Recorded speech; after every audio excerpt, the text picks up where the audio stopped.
when he was part of that press conference, he talked about the timeline that Sandra was mentioning. And the New York Times has a story this morning, we want to put this in the right context, saying that the president's shift in tone came after the White House had gotten a report by British researchers saying in a worst case scenario, you could see 2.2 million Americans die. But specifically, it said, if we don't take dramatic action. How do you sort that out? Because it seems to me we are taking dramatic action so that worst case could be averted.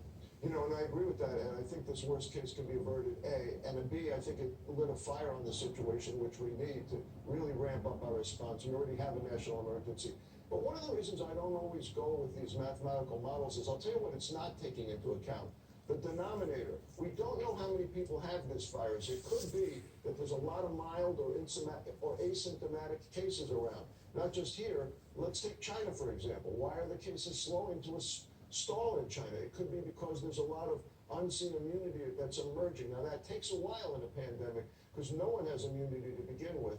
But that's hopeful that we might have more mild cases, thousands of mild cases that we're not counting here. I want to hear from Dr. Fauci. This is him talking about isolating yourself if you are sick. Dr. Fauci.